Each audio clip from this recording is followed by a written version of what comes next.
उत्तर प्रदेश से लोकसभा चुनाव के बीच आज एक बड़ी खबर सामने आई। बहुजन समाजवादी पार्टी ने जौनपुर सीट से उम्मीदवार बाहुबली नेता धनंजय सिंह की पत्नी श्रीकला सिंह का टिकट काट दिया। अब यहां से श्याम सिंह यादव को बसपा ने उम्मीदवार बनाया है। कुछ दिनों पहले श्रीकला का टिकट कटने की चर्चा चल रही थी, लेकिन रविवार की शाम नगर स्थित केंद्रीय कार्यालय पर उद्घाटन करते समय बसपा कोऑर्डिनेटर घनश्याम चंद्र खरवार ने इसे अफवाह बताया। वहीं सोमवार की सुबह उनके टिकट कटने की पुष्टि बसपा जिलाध्यक्ष संग्राम भारती ने कर दी। उन्होंने बताया कि श्रीकला सिंह का टिकट कट गया है। अब उनकी जगह बसपा में निवर्तमान सांसद श्याम सिंह यादव नामांकन करेंगे। इनके टिकट कटने का कारण क्या है, यह अभी तक साफ नहीं हो पाया है। बसपा सांसद श्याम सिंह यादव ने बताया कि देर रात बहन जी यानी मायावती का फोन आता है और वो बोलती हैं कि आपको दोबारा यहां से प्रत्याशी बनाया जा रहा है। टिकट मिलने पर श्याम सिंह यादव ने कहा, उन्होंने बताया कि मैं काफ़ी सौभाग्यशाली हूं कि रात 1 बजे मुझे बहन जी ने फ़ोन किया और अपने आशीर्वाद से नवाजा और कहा कि आपको फिर से जौनपुर संसदीय क्षेत्र से पार्टी का उम्मीदवार बना रही हूं, अपने कागज वगैरह तैयार कर लेना। श्याम सिंह यादव ने आगे कहा कि मैं तो आज बाहर जाने वाला था, लेकिन संयोग है कि उनका फ़ोन आ गया।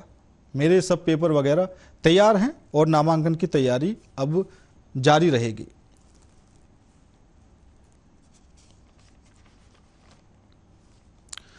तो धनंजय सिंह की पत्नी श्रीकला का टिकट कटने के पीछे आखिर क्या कारण है, यह अभी तक साफ नहीं हो पाया है।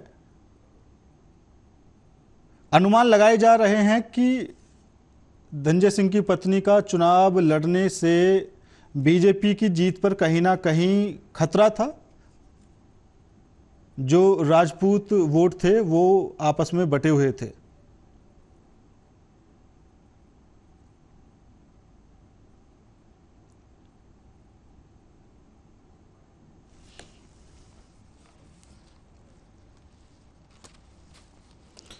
हालांकि कल दोपहर बीएसपी कोऑर्डिनेटर ने श्रीकला के ऑफिस का उद्घाटन भी किया और कल देर रात तक खुद श्रीकला ने चुनाव प्रचार किया, लेकिन क्या कुछ फेरबदल अचानक से हुआ, यह अभी तक साफ नहीं हो पाया है। आखिर किन कारणों से उन्होंने अपना नाम वापस लिया है। तो नामांकन के आखिरी दिन श्याम सिंह यादव भरेंगे पर्चा और बसपा के टिकट पर लड़ेंगे चुनाव।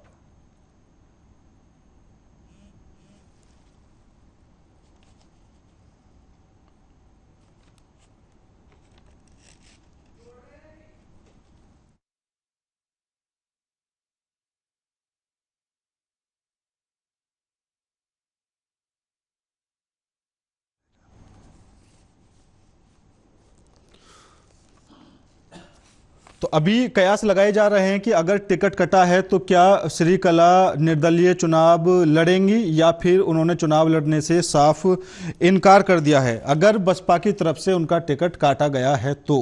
हालांकि जो खबरें सामने आ रही हैं वो ये हैं कि खुद उन्होंने फ़ोन करके अपना नाम इस चुनाव से वापस लिया है।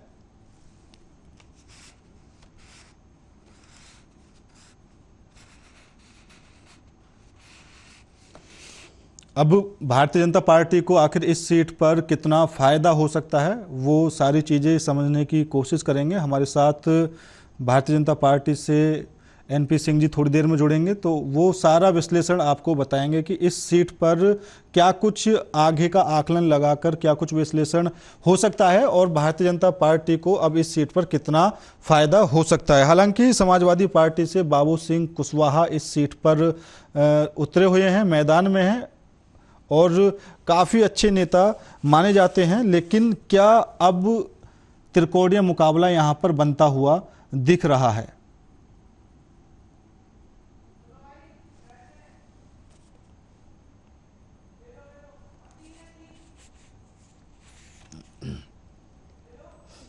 और इसी मुद्दे पर चर्चा करने के लिए हमारे साथ भारतीय जनता पार्टी से एनपी सिंह जी जुड़ चुके हैं। सर, आपका बहुत बहुत स्वागत है। समाजवादी पार्टी से रामजी अवस्थी जी हमारे साथ जुड़ चुके हैं। सर, आपका भी बहुत बहुत स्वागत है। और राजनीतिक विश्लेषक अनुराग नेहटा जी हमारे साथ जुड़ चुके हैं। सर, आपका भी बहुत बहुत स्वागत है।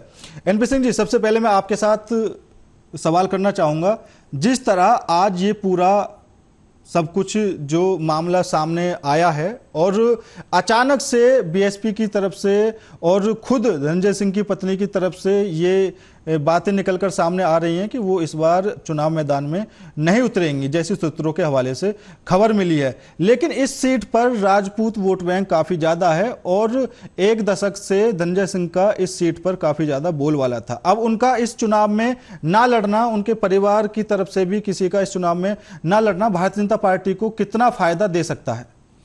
देखिए, भारतीय जनता पार्टी ने अपने कैंडिडेट डिक्लेयर कर चुकी है। भारतीय जनता पार्टी चुनाव में पूरी तरह से तैयारी से उतर चुकी है। अब जहां तक सवाल है श्री धनंजय सिंह जी का, बहुजन समाज पार्टी का, तो बहुजन समाज पार्टी के कैंडिडेटों को तो मैंने देखा है, सपा, बसपा, कांग्रेस के कैंडिडेट तो छोड़ के भागने की फिराक में सरूफ ही रहते हैं, क्योंकि उनको जबरदस्ती लाया जाता है, चुनाव के लिए तैयार किया जाता है और वो चुनाव लड़ने के लिए बहुत सारे कैंडिडेट छोड़ के बीच में चले जाते हैं, बहुत सारे कैंडिडेट बदल दिए जाते हैं बीच बीच में। तो भारतीय जनता पार्टी में ऐसा कुछ नहीं है। भारतीय जनता पार्टी अपनी तरफ से पूरी चुनाव की तैयारी करके चुनाव लड़ रही है, चाहे सपा के कैंडिडेट बदले जाएं, बसपा के बदले जाएं, कांग्रेस के बदले जाएं, उससे हमें कोई फर्क नहीं पड़ता है। अगर धनंजय सिंह जी की पत्नी चुनाव नहीं लड़ रही है तो श्याम सिंह यादव जी चुनाव लड़ेंगे, कोई भी चुनाव लड़े, उससे हमारी पार्टी को कोई फर्क नहीं पड़ता। हम अपनी चुनावी तैयारियों के साथ चुनाव मैदान में उतरे हैं। भारतीय जनता पार्टी पूरी सीटों को जीत कर आ रही है, तो इसलिए हमें कोई घबराहट की इस बात से नहीं है। चाहे धनंजय सिंह जी की पत्नी लड़े, श्याम सिंह यादव जी लड़े, चाहे बाबू सिंह कुशवाहा लड़े, कोई भी लड़े, उससे हमें कोई फर्क नहीं पड़ता। भारतीय जनता पार्टी अपने चुनाव को पूरी तैयारी के साथ चुनाव लड़ रही है और अपनी सीटों को जीत कर आएगी।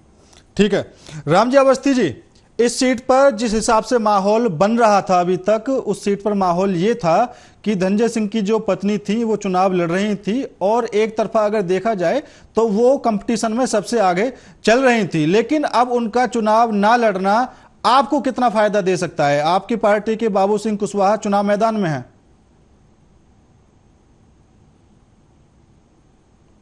सबसे देखिए, पहले तो हम आपको ये बता दें कि हम लोग लोकतंत्र में विश्वास रखते हैं।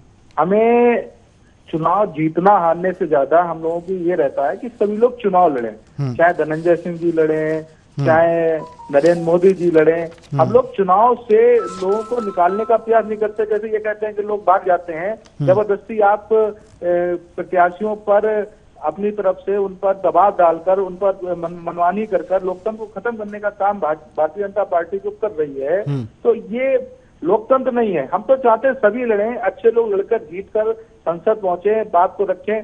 यहाँ तो सिर्फ एक ही चीज है कि नरेंद्र मोदी ही सब कुछ करेंगे, बाकी नरेंद्र मोदी जिसको चाहते हैं 2 मिनट में बदल देते हैं। अच्छे कैंडिडेट को वो चाहते नहीं है। देख लीजिए, इन्होंने मध्य प्रदेश का चुनाव जिसके फेस पर जीता उसको मुख्यमंत्री नहीं बनाया, राजस्थान का चुनाव जिसके फेस पर, इनको सिर्फ एक ही चेहरा नजर आता है, वो है नरेंद्र मोदी का। और धनंजय सिंह चूंकि अपने आप में एक लोगों के लिए वहां पर एक बहुत अच्छा उनका नेटवर्क है, उन पर दबाव बनाकर उनको जेल भेजा जाता है। और क्षत्रिय समाज को तो आप देख ही रहे हैं, भारतीय जनता पार्टी कितना प्रेशर बना रही है। सभी लोग कितनी जनसभाएं हो रही हैं, चाहे संजीत सिंह सोम हो, चाहे धनंजय सिंह हो, सभी लोगों पर भारतीय जनता पार्टी क्षत्रिय समाज पर, यहाँ तक कि सभी समाजों पर दबाव बना रही है कि वो किसी भी तरीके से लोकतंत्र में अगर आवाज बनते हैं तो उनकी आवाज को दबा लिया जाए, उनको चुनाव नहीं लड़ने दिया जाए। ये प्रयास भारतीय जनता पार्टी कर रही है। इसी दबाव में धनंजय सिंह का कहीं ना कहीं उन पर दबाव डाला गया, जिससे उनका टिकट कटवाया गया। और बसपा तो पूर्णतया ही भारतीय जनता पार्टी की बेटी बनकर काम करती है, नहीं तो एक दिन सेम डे टिकट काटने का कहीं ना कहीं भारतीय जनता पार्टी का दबाव का बसपा पे चला है। बिल्कुल। एनपी सिंह जी, अभी कुछ बातें हैं जो हम समझने की कोशिश करेंगे। जब धनंजय जी जेल से बाहर आए तो उन्होंने जेल से बाहर आने के बाद बोला था कि वो अपनी बीवी के लिए चुनावी प्रचार करेंगे।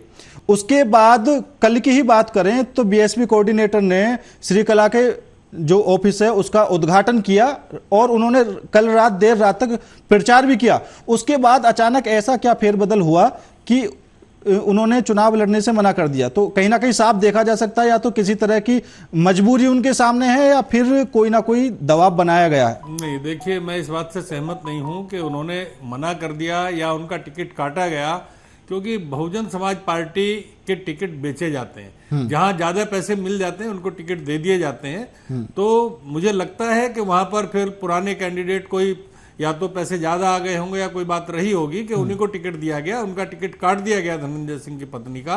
तो ये नहीं कहा जा सकता है कि उन्होंने खुद वापस लिया है या उनका टिकट काटा गया है। टिकट काटना और टिकट देना ये बीएसपी की हाईकमान के ऊपर डिपेंड करता है कि वो किसको लड़ाना चाहती हैं, किसको नहीं लड़ाना चाहती। तो इसमें उनके जेल जाने से या उनकी पत्नी के चुनाव लड़ने से इसका ताल्लुकात नहीं है। भारतीय जनता पार्टी अपने कैंडिडेट वहां पर खड़ी कर चुकी है, क्योंकि हमारे कृपा शंकर सिंह जी वहां से चुनाव लड़ाए जा रहे हैं। तो उनसे इसमें कोई लेना देना नहीं है कि धनंजय सिंह की पत्नी लड़े या श्याम सिंह यादव जी लड़े। क्षेत्र की जनता को वोट डालना है, क्षेत्र की जनता वोट डालेगी। तो राजपूत समाज की अगर बात करें तो राजपूत समाज आज भी भारतीय जनता पार्टी के साथ खड़ा हुआ है। नहीं, अगर राजपूत समाज की बात करें तो एक दशक से धनंजय सिंह का वहां पर दबदबा है और जनता उनको पसंद भी करती है। अब की बार भी अगर देखा जाए तो उनकी सीट सबसे ऊपर थी कंपटीशन में, वो सबसे, उनकी पत्नी सबसे आगे थी। अगर राजपूतों की बात करें तो पूरा वोट बैंक 60-70 हजार वोट खुद उनके अकेले दम पर है। देखिए, कृपा शंकर जी भी राजपूत हैं, धनंजय सिंह तो यही तो बीजेपी को नुकसान होने वाला था। नहीं, बीजेपी को नुकसान तब भी नहीं है, बीजेपी को नुकसान अभी भी नहीं है, क्योंकि भारतीय जनता पार्टी का अपना वोट वहां पर इतना है। भारतीय जनता पार्टी चुनाव जीत रही है। भारतीय जनता पार्टी पहले से तैयारी कर चुकी है, क्योंकि कृपा शंकर जी आज कोई नए कल ही कैंडिडेट नहीं बने हैं। कृपा शंकर जी कई महीने से काम कर रहे हैं वहां पर चुनाव लड़ने के लिए। उनका टिकट पहले नॉमिनेशन हो चुका है। तो कृपा शंकर जी कल ही नहीं आए वहां पर के कल वो आ गए और आज टिकट काट दिया गया उनका। कृपा शंकर जी तो पहले से तैयार हैं। कृपा शंकर जी पहले से भारतीय जनता पार्टी का नॉमिनेशन कर चुके हैं, बहुत मजबूती के साथ वहां पर चुनाव की तैयारी में चल रहे हैं। ठीक है सर। अनुराग जी भी हमारे साथ जुड़ चुके हैं। अनुराग जी, आप इस पूरे प्रकरण को किस हिसाब से देखते हैं? अगर देखा जाए अचानक से टिकट का कट जाना, या यूं कह ले कि अचानक से उन्होंने मना कर दिया कि मैं इस चुनाव में नहीं लड़ूंगी, तो आप किस हिसाब से देखते हैं सारी चीजों को? अनुराग जी।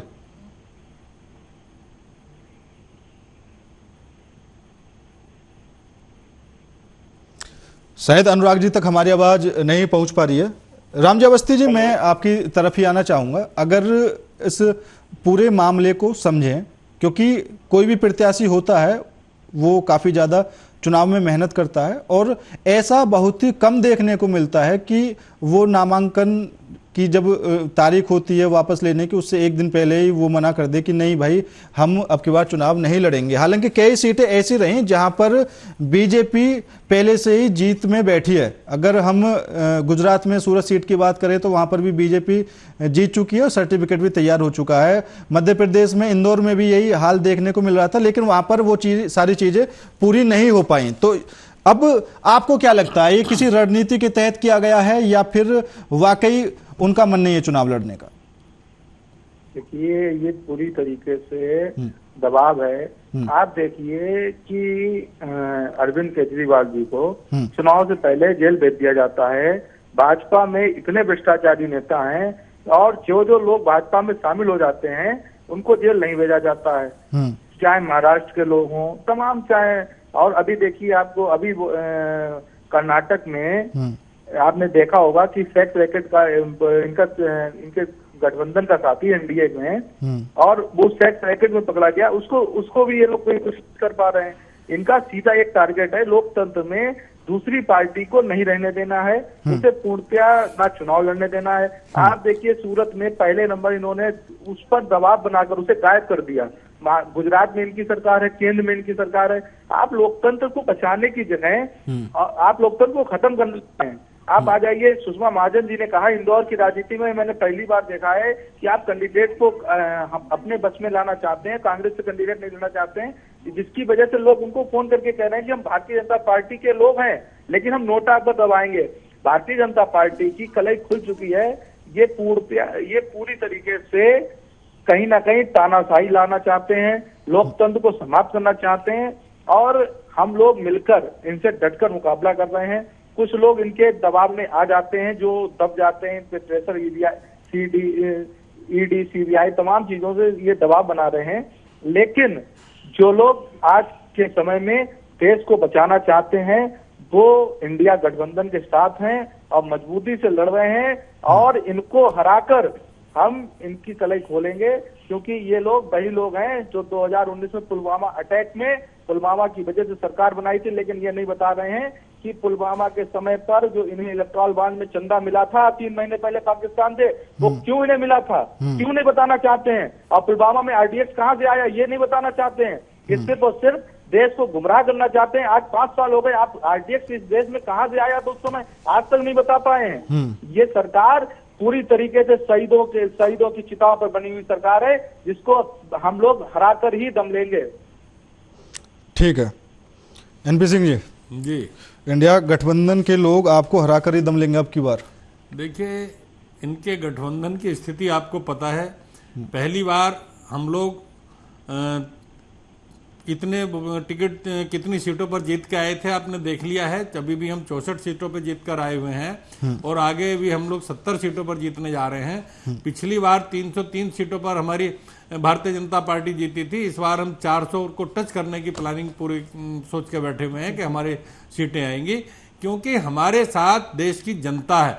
हमारे साथ जो इस समाजवादी के टाइम में जो गुंडागर्दी होती थी, जो लूटपाट होती थी, जो किडनैप होते थे, जिस तरह के अत्याचार होते थे, वो सारे के सारे भारतीय जनता पार्टी के आने से खत्म हो चुके हैं। अतीक अहमद जैसे, मुख्तार अंसारी जैसे राक्षसों का नाश हो चुका है। वो तब हो चुका है क्योंकि उन्होंने पूरे देश और प्रदेश में अत्याचार त्राही त्राही की हुई थी। आज पूरे देश के अंदर शांति है।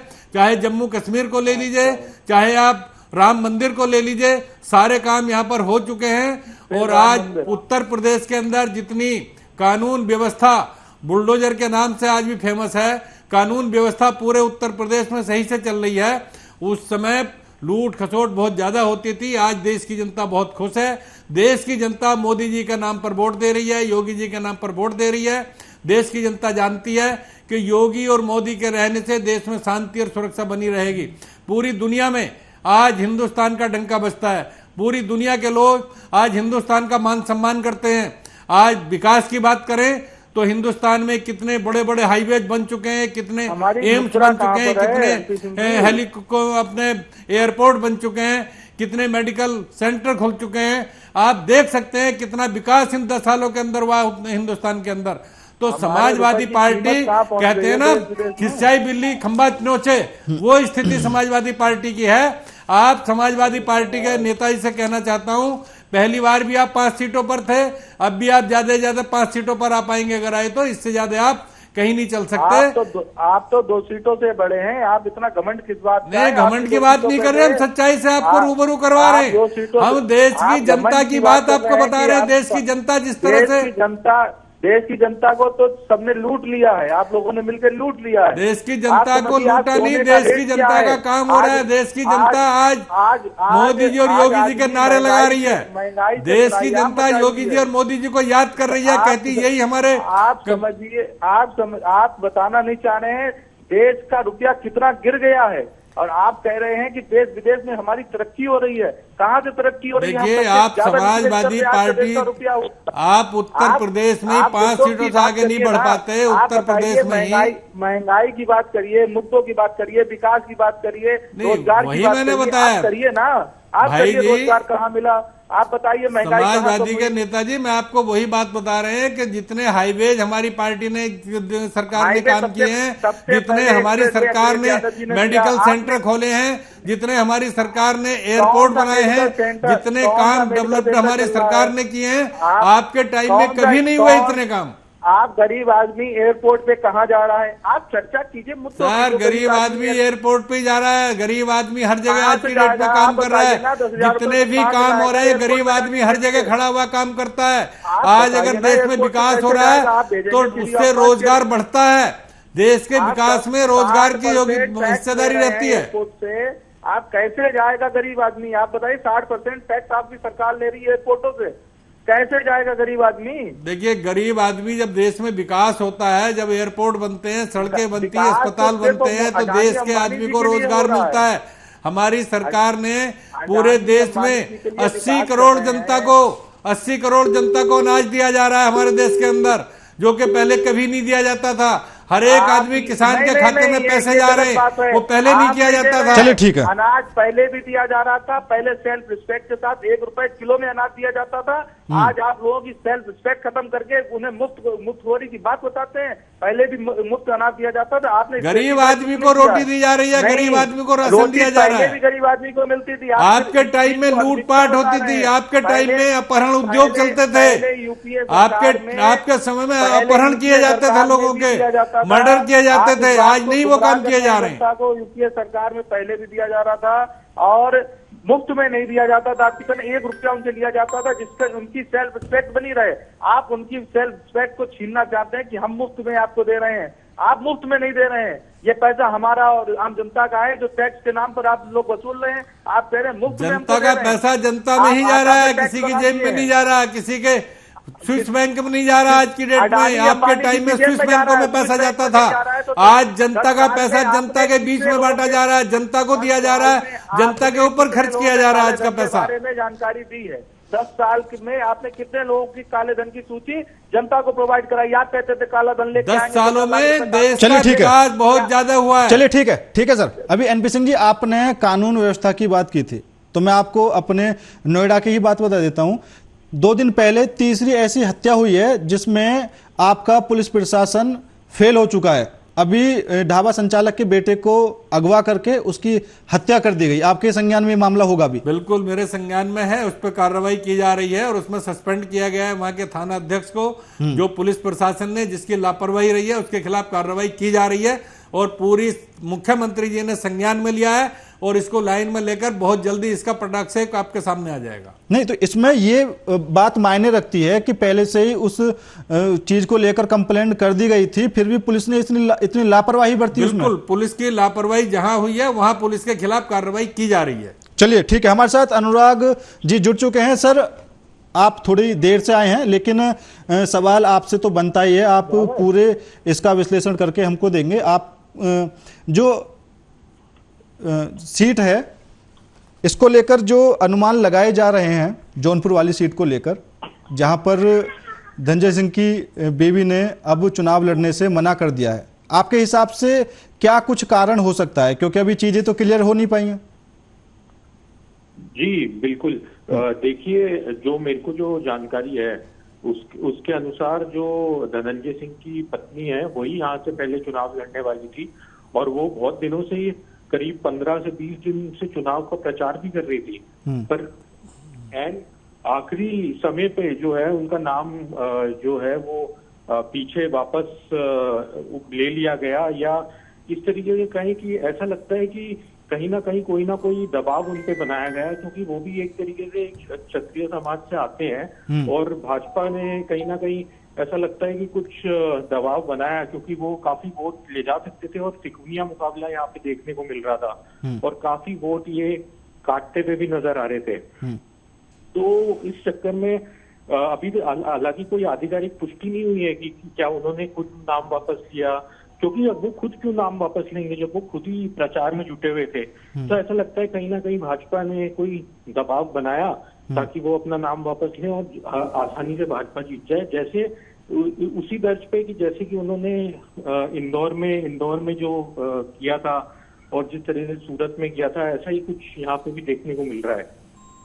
ठीक है एनपी सिंह जी, अनुराग जी ने भी कह दिया कि दबाव तो बनाया गया है। अब किसी भी तरह बनाया हो वो अब अंदर की बात है, अभी तक तो कुछ साफ नहीं हुई है। देखिए, मैं इस बात से सहमत नहीं हूं कि दबाव बनाया जाए। हर एक आदमी कभी भी दबाव में नहीं आता है, क्योंकि धनंजय सिंह को बच्चे नहीं हैं कि वो दबाव में आएंगे, या उतनी पत्नी कोई छोटी बच्ची नहीं है दबाव में आएंगे। हर आदमी अपना दिमाग रखते हैं, अपने दिमाग से चलते हैं। उन्होंने जरूर या तो उनका टिकट काटा गया है, या उन्होंने अगर वापसी लिया है तो उनको कुछ ना कुछ उन्होंने जरूर सोचा होगा। मुझे लगता है कि बसपा ने उनका टिकट काट दिया है और बसपा ने टिकट काटकर किसी दूसरे को दिया है। और बसपा तो जहां तक मैं समझता हूं कि ज्यादा पैसे वालों को टिकट देती है, ज्यादा पैसा मिला होगा तो उनका टिकट चेंज कर दिया गया होगा। नहीं, 2 खबरें सामने आ रही हैं। एक तो ये कि उनका टिकट काटा नहीं गया है, उन्होंने खुद चुनाव लड़ने से मना किया है, और दूसरी खबर जो सूत्रों के हवाले से आ रही है वो यह है कि धनंजय सिंह के पास बीजेपी के किसी बड़े नेता का फोन आया है, तब से ये पूरा जो वातावरण है नहीं, मैं इस बदल बात गया। को बिल्कुल नहीं मानता कि किसी के फोन आने से ऐसा कुछ हुआ होगा। ये सब अफवाहें हो सकती हैं। और धनंजय सिंह जी किसी के फोन से डरने वाले नहीं है। धनंजय सिंह जी कमजोर आदमी नहीं है, वो बहुत मजबूत आदमी है और वो कहीं ना कहीं उन्होंने अपने दिमाग से लगाया होगा या उनका टिकट काटा गया होगा, पार्टी हाईकमान ने काटा होगा। चलिए ठीक है। अनुराग जी, अगर अब इस सीट पर हम देखें तो राजपूत वोट तो पूरा बीजेपी की तरफ ही कन्वर्ट होने ही वाला है, क्योंकि जो वहां से चुनाव लड़ रहे हैं बीजेपी से वो खुद राजपूत हैं। तो आपको क्या लगता है कि अब सपा से जो बाबू सिंह कुशवाहा हैं उनकी तरफ भी कुछ ना कुछ फायदा हो सकता है या नहीं? जी, अगर देखिए तो ये जो राजपूत वोट है, ऐसा नहीं है कि एक तरफा भाजपा के पास जाएगा, वो भाजपा और सपा दोनों में बटेगा, क्योंकि भाजपा से राजपूत समाज नाराज भी चल रहा है। तो इस तरीके से, और जो इन्होंने भाजपा के प्रवक्ता जी ने पहले कहा कि उन्होंने खुद ही अपना टिकट नाम वापस लिया, तो वो बिना दबाव के खुद अपना नाम वापस क्यों लेंगे जब वो खुद टिकट चाह रहे थे। खुद वो प्रचार भी उन्होंने शुरू कर दिया था और इसके अलावा वो खुद सांसद भी रह चुके हैं 2009 से 2014 तक। तो वो काफी एक मजबूत कैंडिडेट थे। उनकी जो पत्नी थी वो काफी मजबूत कैंडिडेट थी। उनका ये जो आसपास का इलाका है उसमें काफी प्रभाव है। तो ये भी है। और जो इस बार जो त्रिकोणीय मुकाबला हो रहा था, दिलचस्प मुकाबला, वो कहीं ना कहीं इनके नाम वापस लेने से भाजपा की तरफ से एक भाजपा शक्तिशाली नजर आ रही है सीट पे, और हो सकता है ये भाजपा जीत जाए। और अनुराग जी, यहाँ पर एक बात और समझने वाली है कि अगर बसपा ने उनका टिकट काटा है तो उनके पास दूसरा ऑप्शन यह भी था कि वो निर्दलीय चुनाव लड़े, लेकिन उन्होंने तो चुनाव लड़ने से ही साफ मना कर दिया। हाँ, यही दिखाता है कि कई बार क्या होता है कि जब पार्टी टिकट काटती है तो आदमी निर्दलीय चुनाव लड़ता है। हाँ। लेकिन यहाँ पे इस सीट पे ऐसा देखा गया कि जो जिनका टिकट काटा गया वो निर्दलीय भी चुनाव नहीं लड़ रहे और चुनाव लड़ ही नहीं रहे हैं। तो इससे कहीं ना कहीं एक शक पैदा होता है कि हो सकता है इन पे भी दबाव बनाया गया हो, जैसे कि इंदौर के कैंडिडेट पे दबाव बनाया गया था। चलिए ठीक है। NP Singh ji, last comment. जी देखिए, मैं कहना चाहता हूं कि उनको ये भी लग सकता है कि वो चुनाव नहीं जीत रहे हैं, ये भी हो सकता है। तो चुनाव नहीं लड़ने के बहुत सारे कारण हो सकते हैं। दबाव भी कोई जरूरी नहीं है कि पार्टी का दबाव रहा हो या किसी का फोन आने से हुआ हो, वो कुछ भी हो सकता है, कोई भी कारण हो सकता है।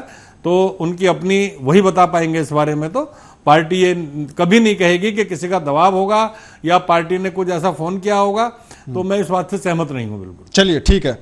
आप सभी मेहमान हमारे साथ जुड़े, आप सभी मेहमानों का बहुत बहुत धन्यवाद। और जिस तरह इस सीट पर चुनावी घमासान देखने को मिल रहा है, जौनपुर की यह सीट जो धनंजय सिंह के परिवार की सीट मानी जाती थी, जो एक दशक से उन्हीं के अंडर में थी, उन्होंने अपने पिता तक को विधायक बना दिया था और इस बार भी उनके फेवर में ही यह सीट जाने वाली थी। क्या कुछ कारण रहे, क्या नहीं रहे, वो देखने वाली बात होगी। फिलहाल मेरे साथ इस खास पेशकश में इतना ही। बाकी देश और दुनिया की तमाम खबरों के लिए देखते रहिए आर्यन न्यूज़। नमस्कार।